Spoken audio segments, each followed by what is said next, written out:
All right, here's homework 3.1 for Math 243. Actually, there's two different 3.1 homework sections. Here's the one on the empirical rule. So I'm going to flip through these questions really quickly for you. The first problem, actually the first couple of problems, don't even have you use the empirical rule, which is kind of weird. The idea is in all of these problems with the empirical rule, you probably want to draw the picture. And so closest thing I could find to have students draw the picture was kind of problems like this. So essentially, if you had this problem and it told you the time to complete an exam was normally distributed, you could draw this symmetric bell-shaped curve. And if it told you the mean was 48 minutes and the standard deviation was 7 minutes, you could put 48 in the middle and then count up by sevens and count down by sevens. And by the time you were 3 standard deviations above the mean, you're pretty far out in the tail here. Similar with 3 standard deviations below the mean. And so all you have to do are just put the right numbers in the boxes.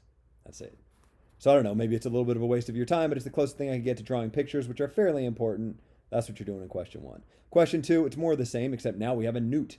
I remember this from previous terms. There's a bunch of newts. Whoever made these problems like newts for some reason. Whatever. Point is, you got a newt, and they tell you the mean and the standard deviation. But this time, they cut you a little bit of slack. They don't make you label all of these little tick marks down here. They just want the mean, and then the box that's 2 standard deviations above the mean, and the box that's 2 standard deviations below the mean. So in theory, you could put 48, 53, 58, 63, but you don't have to put those all in there because there's only these 3 boxes. So the mean, and then 2 standard deviations above the mean and 2 below. Would 1 have been enough? Do you have to do this twice? You probably don't need to do it twice, but what are you going to do? They're easy enough points. Move on to problem 3. Problem 3 finally gets into the empirical rule a little bit. Although they don't really look like the empirical rule questions that you'll see on your quiz this week, because here you're more or less just stating the empirical rule. So the empirical rule tells you that 68% of the data lies within 1 standard deviation of the mean. So if the heights of American adult males are normally distributed with a mean of 177 centimeters and a standard deviation of 7.4 centimeters, then you know that 68% of the data lies between 177 minus 7.4 and 177 plus 7.4.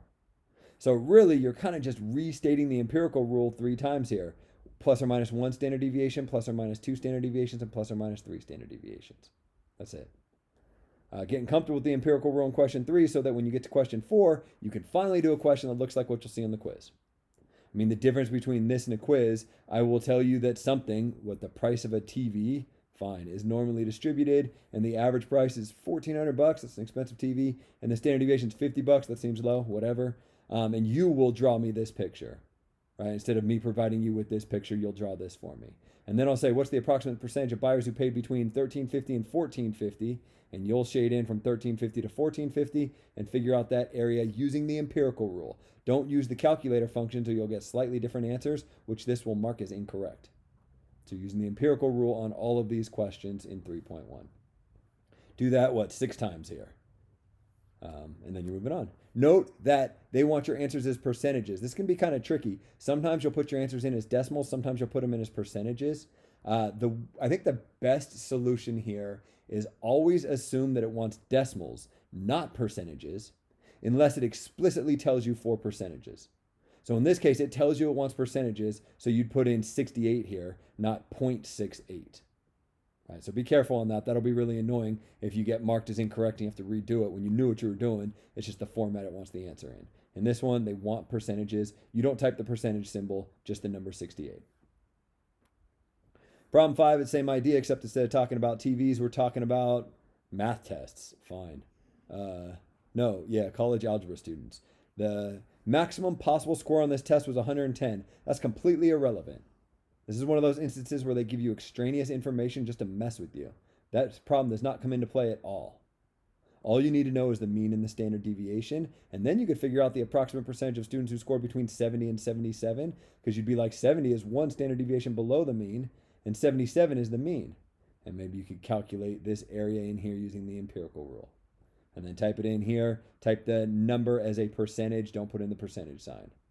Do that 4 times, and you're done. Problem 6, it's more of the same. Oh, you might have noticed. No, never mind. Problem 6, same idea, except now we're talking about widgets and what they weigh. And instead of saying that it's normally distributed, it just tells you it's bell-shaped. Fine, close enough. The widgets have a mean of 37, that's relevant, and a standard deviation of 3. Advice, you might want to sketch your distribution, make this like it's a quiz problem. So label the mean and plus or minus 1, 2, and 3 standard deviations. And then maybe you can answer these questions. This first one, 99.7% of the widgets lie between which two weights? I mean, I guess you can figure that out, but the way the questions will be formatted on your quiz will look more like B and C. What percentage of them lie between 31 and 46? What percentage of them lie below 40? And again, note it wants percentages, but don't put in the percentage symbol.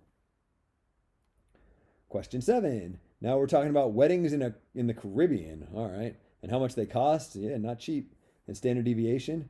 And you're supposed to estimate the percentage of weddings that cost between, above, between. So really more of the same. Maybe this is overkill. Maybe I could have called it good here. But I know that in my experience, students kind of struggle with the empirical rule. So my thought was maybe give you a little bit more practice. I try not to just waste your time. But hopefully I at least give you enough where you get as much practice as you need. Eighth one, last one on the homework. Same basic idea, except now we're talking about babies and what they weigh. They give you the mean and the standard deviation. They're a little bit different. I think 1, 3, and 5 are all fair game for your quizzes, and they're things you definitely should know how to do. 2 and 4 are a little bit weird, at least in terms of how they're worded. I think you could talk your way into the answers for both of these. I think you can answer these questions. And if you can, great. And if you can't, frankly, don't worry about it a whole lot. I'm not going to test you on this. This is maybe a little bit of bonus stuff. And you're like, yeah, but I want to get 100% of my homework. Keep in mind that I curve the homework a little bit so I can put in problems that, I don't know, some of you will get, some of you won't get, and I don't have to worry about it a whole lot. If you want, you can view 2 and 4 as extra credit on this homework assignment if it makes you feel better here. Bet you can answer these, but don't stress too much if you can't. 2 and 4 are a little bit different than 1, 3, and 5. 1, 3, and 5 are what you will see on your quiz this week. I think that's all that I got from the 3.1 empirical rule homework. So I'll call this good here.